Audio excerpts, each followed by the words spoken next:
Welcome to Tech Rewind, the series where we take a look at devices from the past to see if they're still worth your hard-earned cash. I'm your host, Mark Spurrell, and today we're gonna dig into the Pixel 6 Pro, a flagship phone from Google with a phenomenal camera system that you can get right now for a third of what it originally cost. There are 10 categories in the Tech Rewind scoreboard. If the Pixel 6 Pro receives a 70 or higher, it gets my stamp of approval and you should buy it. If it does not, however, you should probably take that money and put it into something better. You ready? It's time for Tech Rewind.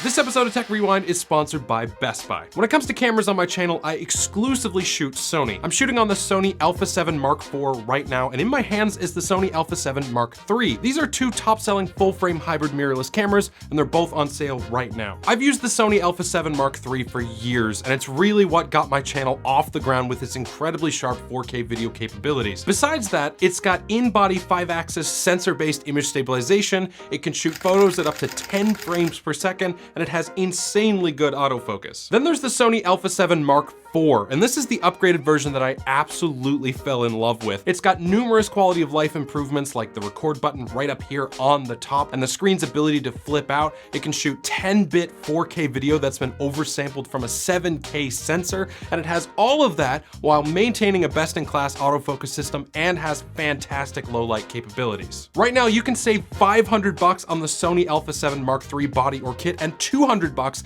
on the Sony Alpha 7 Mark IV, which is the lowest price ever for that model. If you're interested, I'll leave a link for you in the description down below. The first category on the board is design, and the Pixel 6 Pro was very polarizing when it first came out. It had this huge camera bar across the back that extended the width of the phone, and many people weren't really sure if they liked it or not. I had the sort of sunny version of the phone back then, and I'll be honest with you, I kinda loved it. I think the design and color was absolutely stunning. These days, I have the black version of the phone, and while it definitely flies a little bit more under the radar, I also think it's just a bit more boring looking. It also picks up a ton of fingerprints with this glossy black rear panel. On the other side of the phone, things look a little bit more normal. We've got fairly slim bezels with just a slightly thicker forehead and chin, as well as curved glass on the sides of the display. I'm not a huge fan of curved glass on smartphone displays, but it isn't too aggressive here on the Pixel 6 Pro, and overall, this design has held up well over the past 2 years, in my opinion. 7. In category number 2, we test the durability, first by dunking it in some water and then smashing it off the ground in a 3 and 6 foot drop test. The Pixel 6 Pro is IP68 rated for water and dust resistance, and it can supposedly survive being dunked in water 1.5 meters deep for half an hour. Unsurprisingly, our quick dunk in water a few inches deep did not damage the phone in any way, and it also sustained no scratches, no chips, no cracks, or anything like that on its Gorilla Glass Victus body from our 3 and 6 foot drop test. Full pass for the Pixel 6 Pro. 10. Category number 3 is where the Pixel 6 Pro really starts to shine, the display. This is a 6.7-inch 1440p display, and it's very, very sharp. It rivals the sharpness of some of the greats like the S21 Ultra or the Note 9 that I loved so much. It also runs at a high refresh rate of 120 Hz, so animations are very, very fluid, and it's an LTPO AMOLED display, meaning it's power efficient and the colors and contrast are excellent. You can get this wallpaper over on my community page, by the way, if you're a channel member. I post wallpapers like this every week. Given the Pixel 6 Pro's display size, sharpness, and very accurate colors, it's a great phone to watch YouTube or TV or even movies on. You might want to pick up a pair of headphones though, and we'll get to why that is in the next category. 9. Category number 4 is all about the speakers, and there's no real good way to say this, so I'm just gonna come out and say it.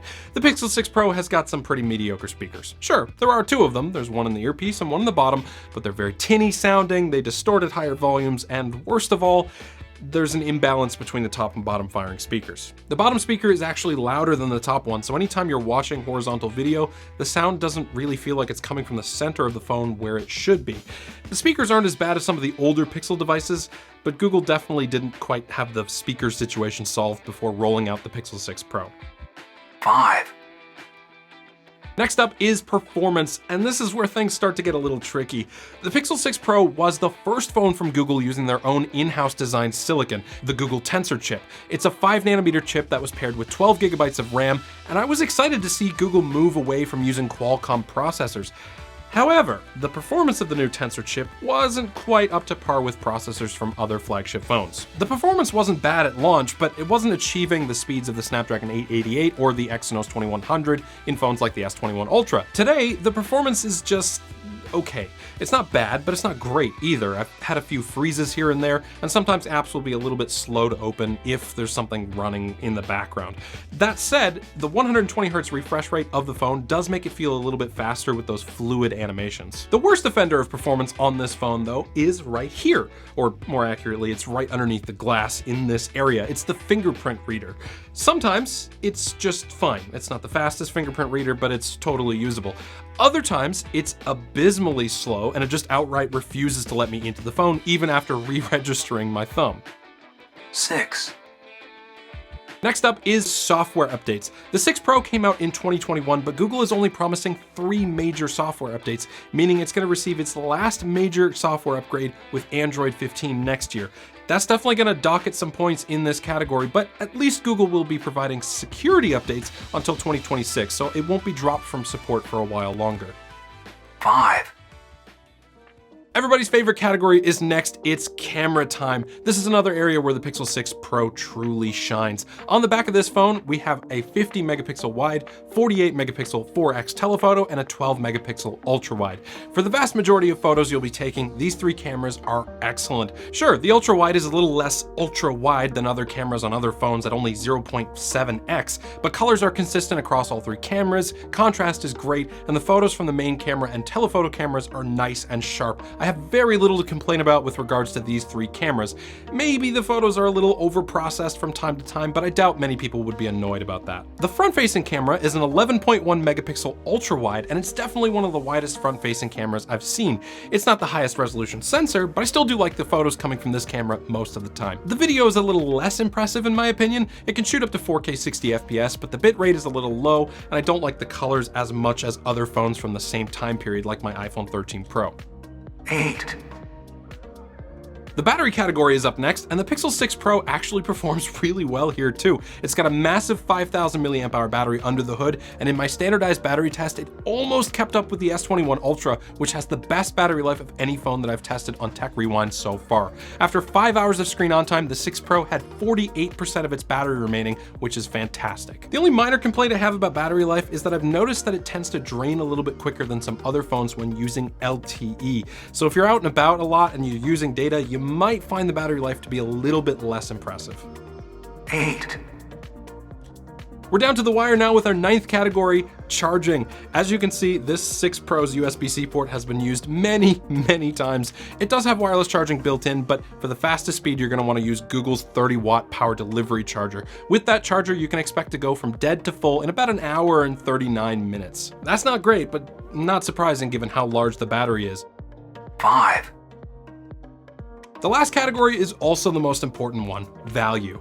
When the Pixel 6 Pro launched, it was $900 US. It's not exactly a cheap phone. These days, however, you can pick up one of these phones like I did on eBay for less than $300, a third of what it was new. Pixel phones tend to depreciate quite heavily after a short period of time, making these phones pretty cheap investments if you want to save some money. In my opinion, the Pixel 6 Pro is absolutely worth that price. It's got a great display, solid battery life, and an awesome set of cameras. It's not the fastest phone on the market, but I mean, for $250 to $300, I would happily pick up the Pixel 6 Pro and use it up until it runs out of security updates in 2026.